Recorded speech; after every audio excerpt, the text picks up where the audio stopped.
Hi guys, you are most welcome. आप सभी का स्वागत है। आज हम लोग BCom first year entrance examination के GK and mental aptitude means general knowledge and mental aptitude सामान्य ज्ञान एवं मानसिक योग्यता के प्रश्नों को देखेंगे। जीके से रिलेटेड आपके 15 क्वेश्चन एग्जामिनेशंस में पूछे जाते हैं एवं मानसिक योग्यता से भी रिलेटेड मेंटल एप्टीट्यूड से रिलेटेड 15 क्वेश्चन आपके एग्जामिनेशंस में पूछे जाते हैं। दोनों टॉपिक से 30 क्वेश्चन पूछे जाते हैं। ये जो जीके में ज़्यादातर करेंट अफेयर्स के भी क्वेश्चन क्रिएट हो सकते हैं। ओके, इसलिए हम लोग देखते हैं कि आपके क्वेश्चन नंबर 21 से क्वेश्चन नंबर 55 तक एक्चुअल में 15 क्वेश्चन जीके और 15 क्वेश्चन मेंटल एबिलिटी का पूछा जाना चाहिए। दोनों मिलाकर के 30 क्वेश्चन पूछा जाना चाहिए सिलेबस के अकॉर्डिंग। लेकिन आपके क्वेश्चन में जो क्वेश्चन पेपर 2020 का डीडीयू गोरखपुर यूनिवर्सिटी बीकॉम का हुआ था उसमें 35 क्वेश्चन पूछा गया था। मेंटल एप्टीट्यूड एंड जीके को मिलाकर के 35 क्वेश्चन पूछा गया था। क्लियर? तो हम लोग देखते हैं क्वेश्चन नंबर 21 से आगे कंटिन्यू करते हैं। Okay, at first question number 21 में ये दिया हुआ है, Hindu succession act was passed in, Hindu उत्तराधिकार अधिनियम पारित किया गया था आपके ईयर 1952, 1960, 1932 और 1956। तो क्वेश्चन नंबर 21 का option number D is correct. Question number 21 का ऑप्शन नंबर डी क्या है? करेक्ट है। क्लियर? तो question number D is, option number D is correct. Okay, आगे देखते हैं। WTO stands for, world trade organization इसको बोला जाता है, full form stands for world trade organisation, world tool organisation, world tourist organization, world tax organization. इसको अगर हम देखें तो हिंदी में WTO का से तात्पर्य है world trade organisation, world tool organisation, world tourist organisation and world tax organisation. तो option number A is correct, world trade organisation. Clear? चूँकि हिंदी और इंग्लिश दोनों मीडियम के बच्चों के लिए ज़रूरी है, इसलिए ये दोनों में हम आपको बता रहे हैं। Okay, question number 23, headquarters of SIDBI is located at, मतलब सिडबी का हेड क्वार्टर कहाँ स्थित है या मुख्यालय कहाँ स्थित है? फर्स्ट ऑप्शन लिखा है लखनऊ, सेकंड आगरा, थर्ड नई दिल्ली एंड फोर्थ मुंबई। तो आपका ऑप्शन नंबर 23 का A is correct. For question number 23 option number A is correct. SIDBI का मुख्यालय लखनऊ में है। Clear? Next question, question number 24, relaxing the restriction and controls imposed on business and industry means व्यापार एवं उद्योग पर लागू प्रतिबंध एवं नियंत्रण को शिथिल करने से क्या तात्पर्य है? लिबरलाइजेशन उदारीकरण, प्राइवेटाइजेशन निजीकरण, ग्लोबलाइजेशन वैश्वीकरण, नन ऑफ द एबव उपर्युक्त में से कोई नहीं। तो option number A is correct, उदारीकरण, लिबरलाइजेशन। ओके, क्वेश्चन नंबर 24 का आंसर ए होगा। क्लियर? अब देखते हैं question number 25। Question number 25, foreign exchange management act was acted on, विदेशी विनिमय प्रबंधन अधिनियम पारित किया गया था दिसंबर 24, 1986, दिसंबर 29, 1999, जुलाई 2020 एंड जुलाई 24, 1991। विदेशी विनिमय प्रबंधन अधिनियम कब पारित किया गया था? तो क्वेश्चन नंबर 25 का option number B is correct, December 29, 1999। Clear? 29 दिसंबर 1999 को विदेशी विनिमय प्रबंधन अधिनियम पारित किया गया था। Next question, question number 26, which of the following is an elected position in India, Bharat में इनमें से कौन एक निर्वाचित पद है? Chief justice of India, Bharat के मुख्य न्यायाधीश, चीफ इलेक्शन कमिश्नर, मुख्य चुनाव आयुक्त, प्रेसिडेंट ऑफ इंडिया, भारत के राष्ट्रपति, गवर्नर ऑफ स्टेट, राज्य का राज्यपाल। क्वेश्चन नंबर 26 का option number C is correct, C option सही है। क्लियर। अब आगे देखते हैं question number 27, where was the first round table conference held, प्रथम गोलमेज सम्मेलन कहाँ हुआ था? First New Delhi, second Bombay, third London and fourth Cambridge. Option number question number 27 का option number C is correct, London. London में फर्स्ट गोलमेज सम्मेलन हुआ था। क्लियर। क्वेश्चन नंबर 28 देखते हैं, Kuchipudi dance is associated with which Indian state, Kuchipudi नृत्य किस भारतीय राज्य से संबद्ध है? First Kerala, second Pashchim Bangal west Bengal, third Assam, fourth Andhra Pradesh. तो क्वेश्चन नंबर 28 का option number D is correct, Andhra Pradesh. नृत्य से रिलेटेड भी आपके क्वेश्चंस एग्जामिनेशंस में पूछे जाते हैं। Question number 29, who invented internet, internet का आविष्कार किसने किया? फर्स्ट रॉबर्ट ई कॉन और Vint Cerf, Philip Dyhall, William Sturgeon and Frederick Banting. तो क्वेश्चन नंबर 29 का option number A is correct, Robert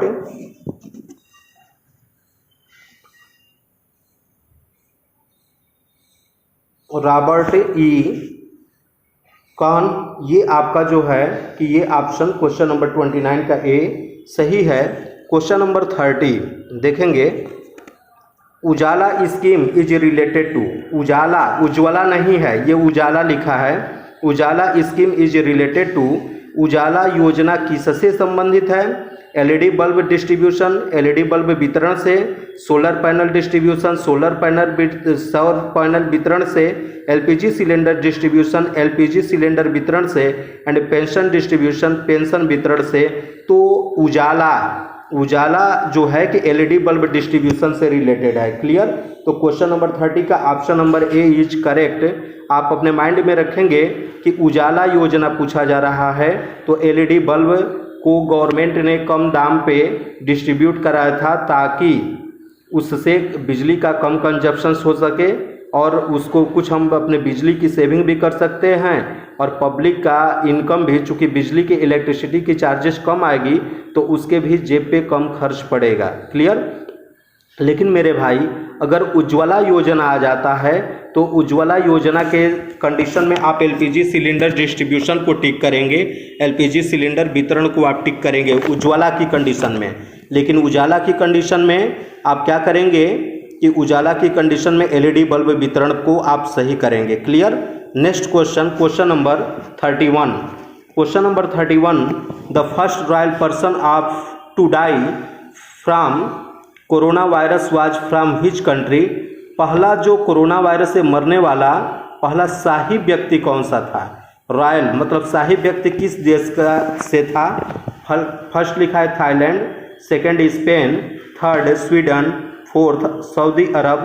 तो इसका क्वेश्चन नंबर 31 का option number B is correct, Spain. Spain का बंदा जो है कि एट फर्स्ट राजशाही जो परिवार से बिलोंग करता था वो एक्सपायर किया था। क्लियर। और मेरे भाई ये कोविड पर ज़रूर आपके एक दो क्वेश्चंस क्रिएट होंगे, ये मान करके चलिए, जैसे कोविड कहाँ से इसकी ओरिजिन हो गई थी या कोविड में कोरोना वायरस पर सबसे पहले कौन आपका जो है कि टीकाकरण से 100% सुरक्षित देश हो गया है, ऐसे क्वेश्चंस आपके एग्जामिनेशंस में क्रिएट होंगे। ओके। क्वेश्चन नंबर 32 देखते हैं, which is the largest state of India, Bharat का सबसे बड़ा राज्य कौन सा है? उत्तर प्रदेश, महाराष्ट्र, राजस्थान, मध्य प्रदेश। ओके। तो मैं आपको बता दूं कि क्वेश्चन नंबर 32 का option number C is correct, Rajasthan. क्षेत्रफल के दृष्टिकोण से अगर एरिया भी कह देता है तो राजस्थान आएगा, लेकिन अगर पॉपुलेशन के व्यू से कहता है तो उत्तर प्रदेश आएगा। ओके। तो भारत का सबसे बड़ा राज्य कौन सा है? तो यहाँ पे एरिया को माना जाएगा राजस्थान होगा। लेकिन अगर यही क्वेश्चन ऐसे बनता है कि भारत का जनसंख्या के दृष्टिकोण से सबसे बड़ा राज्य कौन है, तो आप उत्तर प्रदेश मानेंगे। Clear. Question number 33, which general was responsible for the Jallianwala Bagh massacre, Jallianwala Bagh हत्याकांड के लिए कौन सा जनरल उत्तरदायी था? पहला general William Bentinck, second general Mountbatten, third general Dyer and fourth general Dalhousie. तो क्वेश्चन नंबर 33 का option number C is correct. General Dyer ने ही अमृतसर में जलियांवाला बाग हत्याकांड के लिए, अमृतसर में जलियांवाला बाग है वहीं पर एक मीटिंग चल रही थी और उसी में इसने पब्लिक पे, निहत्थे पब्लिक पे गोली चलाने का आर्डर दिया था। ओके, तो ये जनरल डायर होगा। Question number 34, which is the national sports day celebrated in India? Bharat में राष्ट्रीय खेल दिवस कब मनाया जाता है? ये क्वेश्चन इंपॉर्टेंट है, आप अपने माइंड में रखेंगे तो क्वेश्चन नंबर 34 का option number B is correct. 29 अगस्त को भारत में राष्ट्रीय खेल दिवस मनाया जाता है। आगे देखते हैं question number 35, who is the Indian women cricket to score a double century? दोहरा शतक बनाने वाली प्रथम भारतीय महिला क्रिकेटर कौन थी? यहाँ पे महिला क्रिकेटर की बात की जा रही है तो क्वेश्चन नंबर 35 का option number A is correct, Mithali Raj. Anjum Chopra, Amita Sharma and Poonam Yadav, तो option number A is correct, Mithali Raj. ये पहली भारतीय महिला क्रिकेटर हैं जिन्होंने दोहरा शतक बनाया था। Next question, question number 36, ISRO was formed in? ISRO का गठन किस वर्ष में किया गया था? Option number first 1963, option number second 1969, option number third 1972 and option number 4 1985।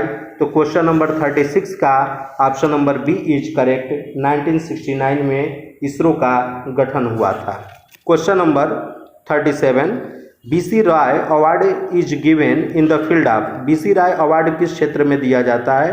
First music means संगीत, सेकंड जर्नलिज्म पत्रकारिता, थर्ड मेडिसिन के क्षेत्र में, दवा के क्षेत्र में, एंड फोर्थ इन्वायरमेंट पर्यावरण के क्षेत्र में। तो क्वेश्चन नंबर 37 का option number C is correct, medicine के क्षेत्र में बीसी राय अवार्ड दिया जाता है। Question number 38, the smallest country in the world is? भारत में, दुनिया में सबसे छोटा सा देश कौन सा है? फर्स्ट कनाडा, सेकेंड रूस, third Maldives, fourth Vatican city. तो इसका क्वेश्चन नंबर स्मॉलेस्ट सिटी में अगर भारत में पूछा जाता है तो Vatican City, that's your correct answer. Okay, question number 38 का option number D is correct. Question number 39, FIFA world cup 2022 will be organized? FIFA विश्व कप 2022 का आयोजन कहाँ होगा? फर्स्ट ऑप्शन इन ब्राज़ील में, सेकंड इन जर्मनी में, third in Qatar में, fourth in London में। तो क्वेश्चन नंबर 39 का option number C is correct, Qatar में। ओके, ये कतर में जो है कि फीफा वर्ल्ड कप 2020 होने जा रहा है। क्वेश्चन नंबर 40 पे हम लोग डिस्कस करेंगे, what is the minimum age for holding office in the Lok Sabha? Lok Sabha में पद धारण करने की न्यूनतम आयु क्या है, उम्र क्या है? तो इस पे हम लोग डिस्कस करेंगे। ये फर्स्ट ऑप्शन इज 18 ईयर्स 18 साल, सेकेंड 21 ईयर्स 21 साल, थर्ड 25 ईयर्स 25 साल एंड फोर्थ 30 ईयर्स 30 साल। तो option number C is correct, 25 years. Okay, 25 years में हम लोग लोकसभा का कोई भी पद को धारण कर सकते हैं। ओके, अब हम लोग आगे चलते हैं। क्वेश्चन नंबर 40 तक हम लोग देख चुके हैं। क्वेश्चन नंबर देखते हैं 41, हार्डवेयर इज टू सॉफ्टवेयर, मतलब हार्डवेयर और सॉफ्टवेयर का जो संबंध है प्रोपोर्शनली ये किसका किसका होगा? आप देख रहे हैं कि ये मेंटल एबिलिटी से रिलेटेड आपके क्वेश्चंस हैं। क्लियर? तो इसमें हमारा जो ऑप्शन होगा, फर्स्ट ऑप्शन दिया है body is to mind, second paper is to colour, third fan is to electricity and fourth car is to scooter. Means hardware software का समानुपाती क्या होगा? शरीर अनुपाते मस्तिष्क, कागज अनुपाते रंग, पंखा अनुपाते विद्युत और कार अनुपाते स्कूटर। तो ये क्वेश्चन नंबर 41 का option number A is correct. शरीर और ये जो माइंड है ये दोनों आपस में हार्डवेयर सॉफ्टवेयर जैसे डेवलप हैं। Okay, option number A is correct for question number 41।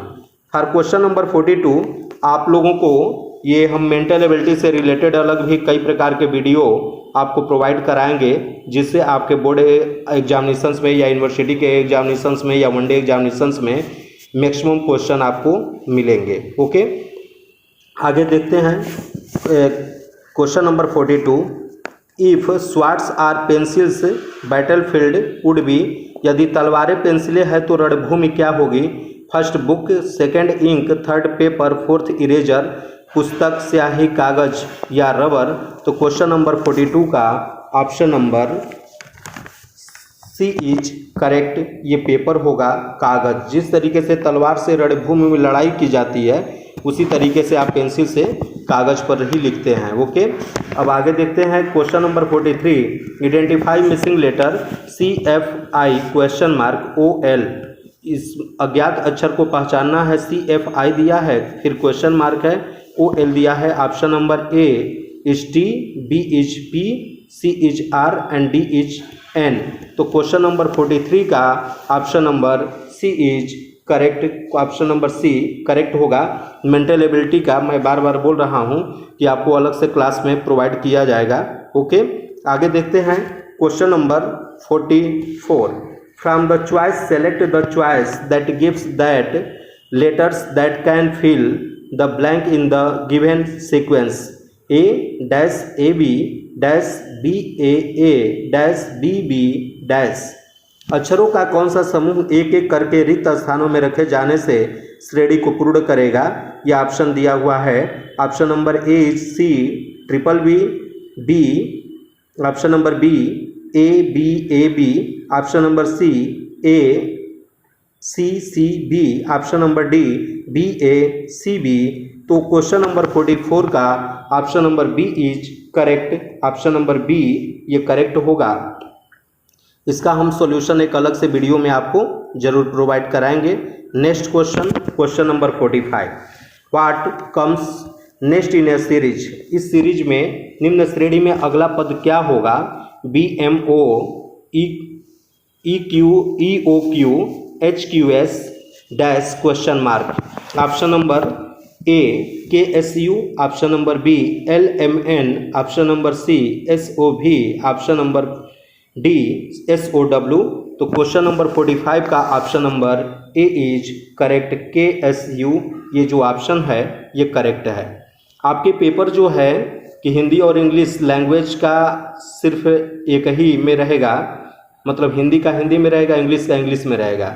इसके बाकी बाद में जितने भी क्वेश्चंस होंगे वो हिंदी और इंग्लिश दोनों में रहेंगे, कि हिंदी मीडियम वाले बच्चे हिंदी के क्वेश्चन को अटेम्प्ट कर सकें क्योंकि दोनों क्वेश्चन सेम है, और इंग्लिश मीडियम वाले बच्चे जो भी UP board English medium CBSE ICSE या ISC या कोई भी अदर बोर्ड जो इंग्लिश मीडियम से हैं उनको भी इंग्लिश वर्जन को ध्यान में रखना होगा, और वो इंग्लिश मीडियम वाले बच्चे इंग्लिश वर्जन को ध्यान में रख करके अपने क्वेश्चन को अटेम्प्ट करेंगे। दोनों क्वेश्चन सेम होगा, आंसर सेम होगा, पेपर सेम होगा, टाइमिंग सेम होगी, सब कुछ सेम होगा। ओके, अब आगे देखते हैं क्वेश्चन नंबर 46।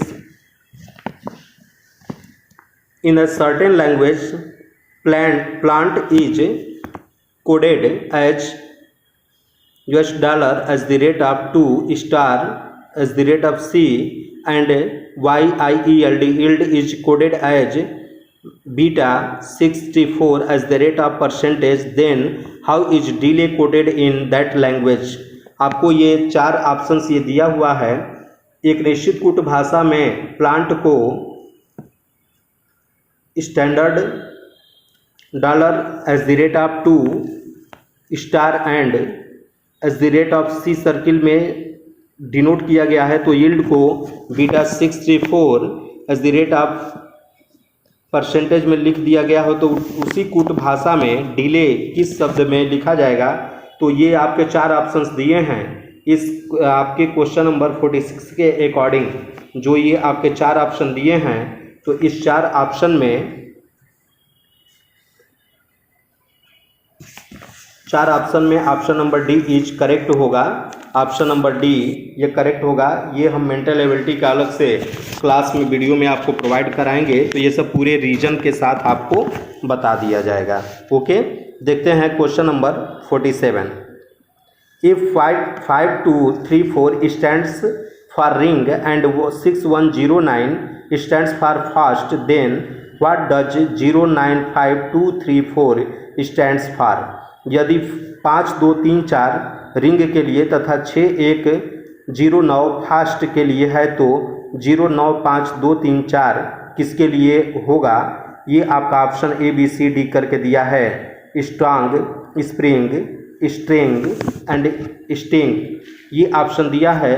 तो क्वेश्चन नंबर 47 का option number C is correct. ये ऑप्शन नंबर जो सी है वो सही है। क्लियर। देखते हैं क्वेश्चन नंबर 48।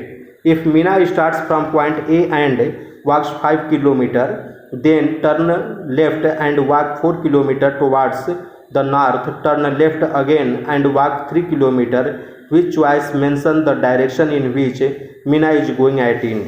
अगर मीना ए बिंदु से शुरू करते हुए 5 किलोमीटर तक चलती है, फिर वह बाएं मुड़कर 4 किलोमीटर उत्तर की तरफ चलती है और फिर दाएं मुड़ती है और 3 किलोमीटर चलती है, अंत में मीना जिस दिशा में चलती है ये किस विकल्प में दर्शाया गया है।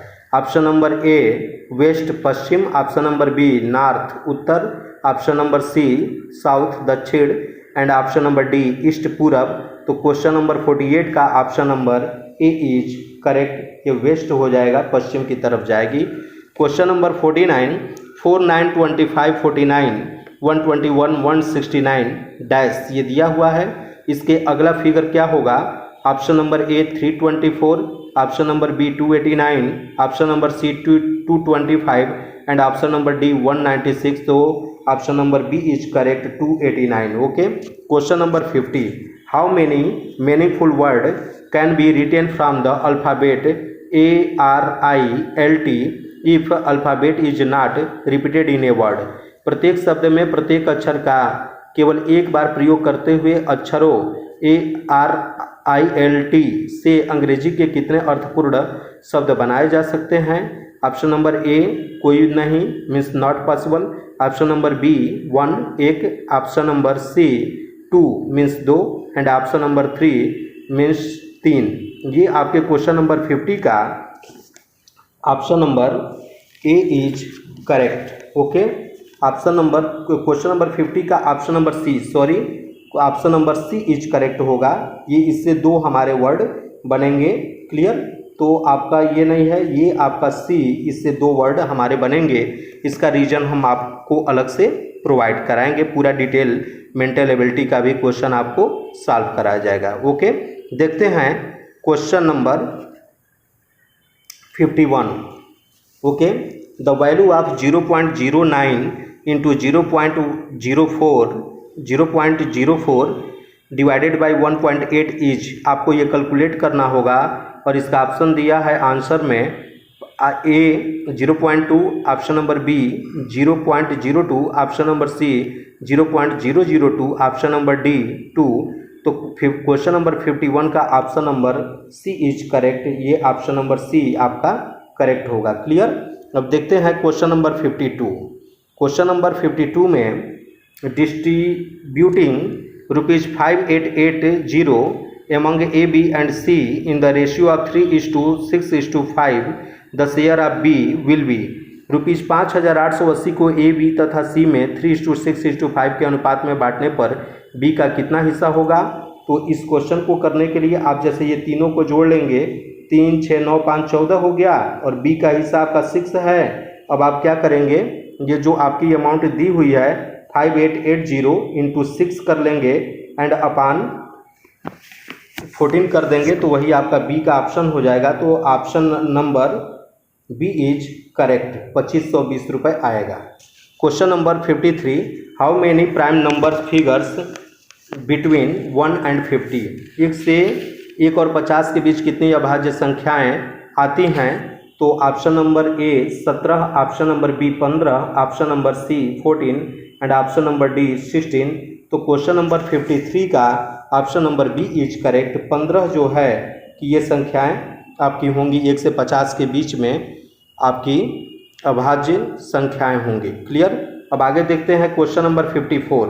In an examinations every candidate of offered Hindi or history or both out of a total of 3000 candidates 66% offered Hindi and 59% offered history. How many candidates offered Hindi and history both? एक परीक्षा में प्रत्येक उम्मीदवार ने हिंदी अथवा इतिहास और दोनों लिए। कुल 3000 उम्मीदवारों में से 66% ने हिंदी तथा 59% ने इतिहास लिया। कितने उम्मीदवारों ने हिंदी और इतिहास दोनों लिया? Option number A is 500, option number B is equal to 750, option number C is equal to 600 and option number D is equal to 650। तो according to question number 54 option number B is correct 750। Option number B ये सही होगा question number 54 का। Clear. अब आगे देखते हैं question number 55। ये आपका लास्ट क्वेश्चन है। 4 बहनों की औसत आयु 7 वर्ष है। यदि हम माँ की आयु जोड़ देते हैं तो औसत आयु 6 वर्ष बढ़ जाती है। माँ की आयु है the average age of 4 sister is 7 years. If we add mother's age the average age is increased by 6 year. Mother's age is mother की आयु क्या होगी? 46 year, 39 years, 37 years and 47 years. तो आपके क्वेश्चन नंबर 55 का option number C is correct. ये आपका 37 years होगा। ओके। इस तरीके से general knowledge and mental ability के आपके क्वेश्चंस कंप्लीट हो गए। Question number 56 to 100 commerce stream से रिलेटेड क्वेश्चन आपके डीडीयू गोरखपुर यूनिवर्सिटी के एंट्रेंस एग्जामिनेशंस 2020 में पूछा गया है, जिसको हम आगे देखेंगे। ओके। इसमें अकाउंट्स में जो कॉमर्स का पोर्शन है, इसमें आपका book keeping and accountancy, business studies means business organisation, money and banking, आपके इकोनॉमिक्स एंड कुछ जाग्राफी के हिस्ट्री, इंडियन इकोनॉमिक्स जो जाग्राफी से भी रिलेटेड होता है, तो इस पे आपके क्वेश्चन पूछे जाएंगे। अकाउंट बीओ बैंकिंग, आपके economics and BS business studies, business environment, इससे रिलेटेड क्वेश्चन पूछे जाएंगे। तो इसको हम लोग आगे देखेंगे। प्लीज़ आप लोग इसको लाइक करिए, सब्सक्राइब करिए एंड शेयर करिए। इस चैनल को आप अपने दोस्तों तक भेजिए ताकि उन तक भी इन्फॉर्मेशन पहुंच सके। फिर हम आगे आपको एक अलग वीडियो में पूरा इसका अलग से सॉल्यूशन जो आपके मेंटल एबिलिटी से रिलेटेड है वो आपको बताएंगे। धन्यवाद।